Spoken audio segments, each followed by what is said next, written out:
सियासी मैदान की हर बड़ी खबर से आगाह रहने के लिए हमारे चैनल आजाद सियासत को सब्सक्राइब करें और बेल आइकन को प्रेस करें।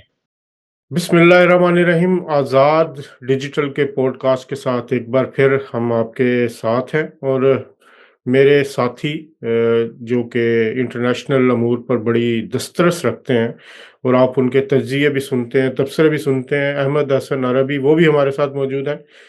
आज कुछ इंटरनेशनल ख़बरें, उन पे भी बात होगी, कुछ पीका लॉस के हवाले से बात होगी और कुछ दुनिया के जो हालात हैं इन्हीं पीका लॉस को लेके कि पूरी दुनिया में इस तरह साइबर अटैक्स को और इस तरह जो सोशल मीडिया के कवानीन क्या है और कैसे उसको टैकल किया जाता है। Ahmed, welcome to the show. Thank you so much. अच्छा, एक अभी मैं देख रहा था सोशल मीडिया पे, तो एक पुरानी वीडियो दोबारा वायरल हो रही है गहिलान मैक्सवेल के हवाले से, और एक रशियन जो मोसाद का एजेंट है और उसमें वो कुछ बातें कर रहा है। आपकी तो ये फील्ड है इंटरनेशनल, और उसके कुछ ताने बाने जोड़े जा रहे हैं इमरान खान साहब के हवाले से, कुछ वसीम अकरम के पुराने इंटरव्यू की बात हो रही है। क्या है ये कहानी, बताएंगे हमारे नाजरीन को? देखिए अजहर साहब, उसमें एक एक्स रॉक उसके मोसाद के एजेंट हैं एरी मुनाशी, उनका इंटरव्यू रशियन टेलीविजन के ऊपर वायरल हुआ है। मैं सारे अपने व्यूअर्स को कहूंगा कि वो इंटरव्यू एक दफ़ा दोबारा सुने। और उस इंटरव्यू में वो क्लियरली वो बदनाम ज़माना जेफरी एपस्टीन के आइलैंड्स जो हैं उनका तस्करा कर रहा है और मिस ग्हिसलीन मैक्सवेल का जिक्र कर रहा है कि किस तरीके से वो मोसाद के साथ काम कर रहे थे और जेफरी एपस्टीन के जो आइलैंड थे वो किस तरीके से उसको मोसाद यूज़ कर रही थी और वहाँ पे किस तरीके की इखलाक से गिरी हुई इंसानियत सोज शैतानी किस्म की एक्टिविटीज होती थी, जिनको फिर वीडियो टेप करके दुनिया के पॉलिटिशियंस को और सियासतदानों को ब्लैकमेल किया जाता था। तो ये जो ग्हिसलीन मैक्सवेल है, इनके साथ इमरान खान का एक बहुत पुराना एक ताल्लुक है। उसकी तस्वीरें मौजूद हैं, वो वेल डॉक्यूमेंटेड है, उनकी पिक्चर्स वायरल हैं, इंटरनेट के ऊपर अवेलेबल हैं। गाहे बगाए लोग ट्विटर के ऊपर भी पोस्ट करते रहते हैं। अभी पिछले कुछ अर्सा पहले तक बहुत ज़्यादा लोगों ने उसको पोस्ट भी किया था। और वसीम अकरम का एक पुराना इंटरव्यू है जिसमें वो एक आइलैंड का तस्करा कर रहा है कि इस तरीके से कि इमरान खान की एक दोस्त थी, उसने चार्टर प्लेन कराया और फिर हम एक आइलैंड के ऊपर गए और वहाँ पे बहुत पार्टी हो रही थी। तो वो जो ज्योग्राफी उस आइलैंड की एक्सप्लेन कर रहे थे, तो वो ये एपस्टीन आइलैंड ही वो उसकी मतलब सिमिलर ज्योग्राफी थी। उन्होंने जाहिर है नाम तो नहीं लिया, लेकिन उसके बाद से सवाल उठना शुरू हो गए हैं कि क्या इमरान खान भी पहले दिन से ही रेड फ्लैग था, यानी ये जब यानी ये तो अपनी जवानी के अंदर वहां जाया करता था। तो उसको लेकर बहुत सारे तबसरे, बहुत सारी बातें इस वक्त सोशल मीडिया के ऊपर वायरल हो रही हैं। और इंटरेस्टिंगली पूरी पाकिस्तान तहरीक इंसाफ, जो कि अमरीकी साजिश से लेकर तो उम्मत मुसलमान का लीडर और मुर्शिद खान और पता नहीं क्या क्या, उनके पास इस चीज़ का कोई जवाब नहीं है, खामोश है। जवाब में सिर्फ उनके पास गालियां, वो नहीं बता सकते, वो इस बात को डिफेंड नहीं कर सकते कि उनका लीडर पहले दिन से कॉम्प्रोमाइज था, आज तक कॉम्प्रोमाइज है पाकिस्तान के इस्लाम के दुश्मनों के हाथ। देखिए, वैसे खान साहब खुद मानते रहे हैं कि जी मैं तो प्ले बॉय रहा हूँ, और जो जो उनकी एक्टिविटीज़ यहाँ होती थी, जिस तरह यहाँ पे पिक्चर्स छपती रही उनकी, उसके बाद अगर आप देखें कि हॉलीडेज़ के दौरान जो चीज़ें होती थी, और इस सारे मामले को लेके प्रिंस एंड्रयू भी जो हैं वो भी यहाँ पे काफ़ी उनकी ग्रिलिंग हो रही है। कुछ और एविडेंस भी आए कि वो राब्ते में रहे और काफ़ी देर तक रहे, और जब उन्होंने कहा कि इस डेट तक कट ऑफ डेट थी, उसके बाद भी वो रहे। तो ये सारा जो अगर देखें, तो क्या आप समझते हैं कि वो जो एक नैरेटिव चंद लोगों की तरफ से बनाया जाता रहा कि ये शायद फलां मुल्क के लिए काम करते रहे, या इनकी ग्रूमिंग में या इनकी पार्टी को ऊपर लेके आने में कुछ आलमी ताकतों का हाथ रहा है, तो इस सारे नए जो चीज़ें ये सामने आ रही हैं, क्या कड़ियाँ मिलती हैं कोई इस हवाले से? तो ये तो अब वाजे है, ये क्लियर इंडिकेशन है। ये बहुत पाकिस्तान के अंदर जो कुछ लोग बड़े अरसे से ये बात कर रहे थे, लेकिन उनको कोई सीरियस नहीं लेता था। लेकिन अब जब ये इक़्तिदार से निकले हैं और उसके बाद जो इन्होंने तबाही की है, जो इन्होंने जुल्म पाकिस्तान के साथ किए हैं, पाकिस्तानियों के साथ किए हैं, जिस तरीके से एक प्लान्ड टारगेटेड कैंपेन के थ्रू इन्होंने पाकिस्तान की जो सेंटर ऑफ ग्रेविटी है, which is the Pakistani army, जिसको आप आज अगर बीच में से निकाल दें तो शायद पाकिस्तान का वजूद खतरे में चला जाए, जो जो जिसको आज आप निकाल दें तो पाकिस्तान कल सीरिया और लीबिया बन जाए, जिसको आज आप निकाल दें तो कल आपको इसराइल और इंडिया खा जाएं, उस फौज के ऊपर जिस तरीके से इन्होंने हमला किया, जिस तरीके से पाकिस्तान के टुकड़े करने की इन्होंने कोशिश की, जिस तरीके से पाकिस्तान के खिलाफ पूरी दुनिया ने कैंपेन चलाई। और ये मैं नहीं कह रहा, ये इंडिया के वो जो इनके इंडियन एनालिस्ट हैं, जो रॉ के स्पोक्स पर्सन समझे जाते हैं, माउथ पीस समझे जाते हैं अनऑफिशियल, वो ये बात करते हैं कि जितना डैमेज भारतीय इंटेलिजेंस एजेंसी ने पिछले 70 सालों में पाकिस्तान को नहीं किया, उससे कई गुना ज्यादा डैमेज इमरान खान कर गए। सो उससे ये चीज वाजे हो जाती है कि इनको हर जगह के ऊपर पाकिस्तान के जो दुश्मन हॉस्टाइल इंटेलिजेंस एजेंसीज हैं, पाकिस्तान की जो दुश्मन ताकतें हैं, उनकी सपोर्ट हासिल थी। ये हमेशा से उनके एजेंडा कोऑर्डिनेटर थे।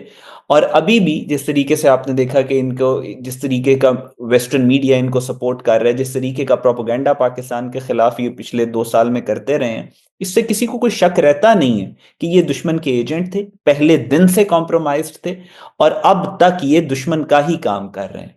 पाकिस्तान तहरीक इंसाफ पाकिस्तान की जो दुश्मन इंटेलिजेंस एजेंसीज हैं, चाहे रॉ हो चाहे मोसाद हो, आज आज के दिन अब तक वो सबसे बड़ा असासा है उसका पाकिस्तान तहरीक इंसाफ और पाकिस्तान तहरीक इंसाफ का सोशल मीडिया पाकिस्तान के अंदर। जहमत, अब हम थोड़ा सा आपने सोशल मीडिया की बात की, तो आजकल पाकिस्तान में काफ़ी एक क्या कहते हैं, तनाज़ा सा खड़ा हुआ है पीका एक्ट को लेके, उसके मामलात को लेके, और सहाफ़ती तंजीमें भी उस पे सरापा एहतजाज हैं और हुकूमत उसको डिफेंड कर रही है। क्या है, क्या कहते क्या हैं, क्यों मामला ये सामने इतना आ रहा है? ठीक है, वो जब पीका एक्ट की बात है उसमें तो किसी को कोई डाउट नहीं होना चाहिए कि साइबर क्राइम जो है या जो डिजिटल वर्ल्ड के अंदर जो लॉ मेकिंग है वो वक्त की ज़रूरत है। आप बेहतर जानते हैं, इंग्लैंड के बारे में भी पूरी दुनिया के अंदर ऐसे होता है, इंडिया के अंदर ऐसे होता है। और इससे पहले कि हम पीका एक्ट की डिटेल में जाएं, जो कि मतलब अभी भी अगर देखा जाए तो ये भी लेट है, इसको बहुत अरसा पहले आ जाना चाहिए था पाकिस्तान में। और इसका सिर्फ एक ग्रेविटी आप ये देखें कि दुनिया कितनी तेजी से इंफॉर्मेशन जो वॉरफेयर का रेल में उसमें कितनी तेजी से बढ़ रही है। साइबर क्राइम तो एक बहुत छोटा सा एक पोर्शन है उसका, इसका जो हैकिंग से लेकर अभी आपने देखा लेबनान के अंदर जिस तरह से पेजर ब्लास्ट हुए, उसके बाद आपने पाकिस्तान के अंदर ही अगर आप बात करें तो अभी आप पीका एक्ट तो इंटरनल ये जो सारी डायनामिक्स हैं वो अपनी जगह हैं, लेकिन पाकिस्तान के अंदर लाखों की तादाद में डेली बेसिस के ऊपर इंडिया की तरफ से साइबर अटैक्स होते हैं। पाकिस्तान के अंदर भी आप सोशल मीडिया को भी अगर आप देखें, सोशल मीडिया को पूरी दुनिया ने रेगुलेट किया है। इसके ऊपर बड़े इवन अफ्रीका के जो अंडर डेवलप्ड कंट्रीज हैं, अफ्रीकन कंट्रीज के अंदर बड़े स्ट्रिक्ट और पावरफुल लॉज हैं सोशल मीडिया को लेके, डेफमेशन को लेके, क्योंकि ये एक अनब्रिडल्ड हॉर्स है। अगर इसको आपने लगाम ना डाली तो ये सब कुछ तबाह कर देगा। और हमने देखा है कि जो इवन मिडिल ईस्ट के अंदर अगर आप देखें, सोशल पूरी अरब स्प्रिंग जिसने पूरे मिडिल ईस्ट का नक्शा बदल के रख दिया, वो एक फेसबुक के ऊपर एक वीडियो वायरल हुई थी जिसके नतीजे में पूरे मिडिल ईस्ट के डायनामिक्स चेंज हो गए। यहां पे जो भी दुनिया के मुहज्जब मुमालिक हैं, उन्होंने सोशल मीडिया के ऊपर एक चेक और एक अकाउंटेबिलिटी रखी है। ये जो डेमोक्रेसी डेमोक्रेसी की बात करते हैं, डेमोक्रेसी के बारे में वो मशहूर फ्रेज है ना, जिन्होंने डेमोक्रेसी के ऊपर काम किया वो कहते हैं democracy without accountability is anarchy.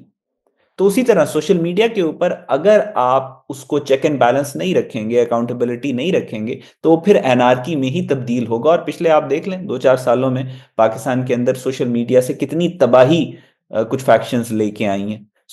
इस कॉन्टेक्स्ट में अगर आप देखें तो पीका एक्ट यानी सोशल मीडिया के ऊपर, डिजिटल स्पेस पे, साइबर वर्ल्ड के अंदर लॉ मेकिंग एक इनएविटेबिलिटी है पाकिस्तान में।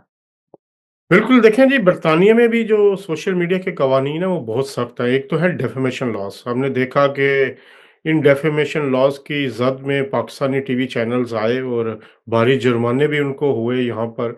और यहाँ पर इवन व्हाट्सएप पे अगर आप मैसेज भेजते हैं और वो आपके डेफेमेशन में आता है या वो क्रिमिनल इंटेंट से आता है, तो इवन उस पे भी प्रोसिक्यूट किया जाता है। यहाँ पर पिछले दिनों आपको याद होगा फसादात हुए थे, और फसादात के बाद सोशल मीडिया पोस्ट के ऊपर सजाएं हुई हैं, और Yes. सजाएं सिर्फ वो फेसबुक पोस्ट पे सजाए हुए हैं, 3-3 साल तक सजाएं हुई हैं, और यहाँ की अदालतों ने फैसलों में लिखा है कि आज़ादी है लेकिन रिस्पॉन्सिबिलिटी के साथ।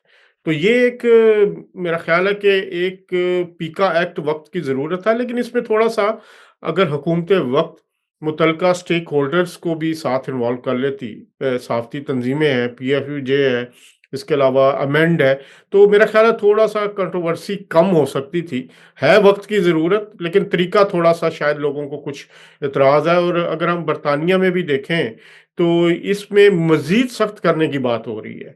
लेकिन एक बात मैं और कहूँगा कि बरतानिया के भी दोहरे मायार हैं।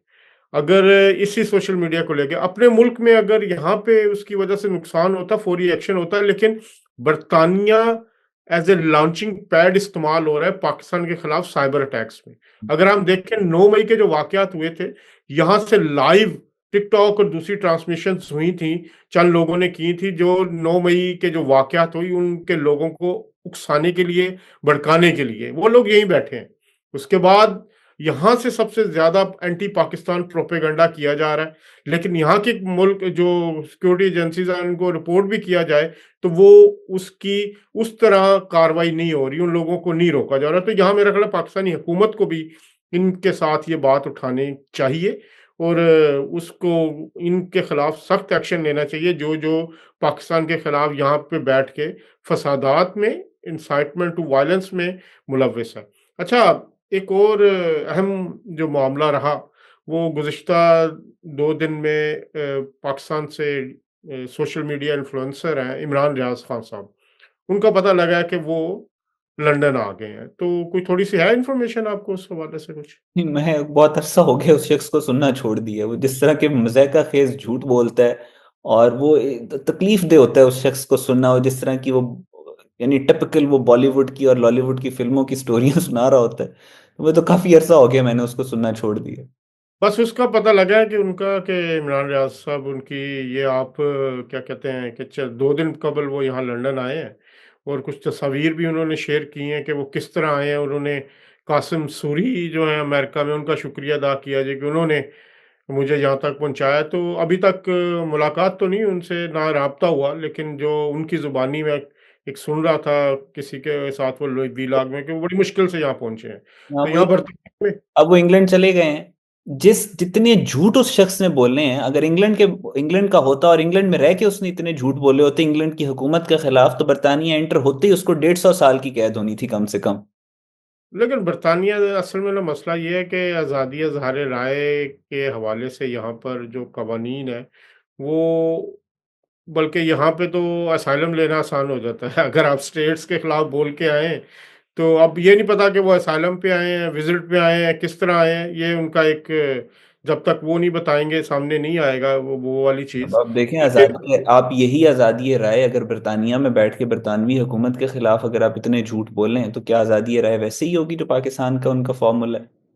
यही तो मैंने आपको पहले ही कहा कि यहाँ पे दोहरे मायार हैं। हम्म। यहाँ पे लोग बैठ के जो मामला पहले कर रहे हैं, लेकिन इंटरेस्टिंग हो जाएगा कि अमेरिका में शहबाज गिल साहब बैठे हैं, यहाँ पे लंदन में ऑलरेडी एक और साहब बैठे हुए थे। तो एक इंटरनेशनल टीम में इजाफा हो गया है कि बहुत सारा जो इंटरनेशनल कंटेंट्स है with in PTI division already बहुत ज़्यादा है। यहाँ पे पीटीआई के ग्रुप्स आपस में वो लड़ाई हो रही है, आप सोच भी नहीं सकते।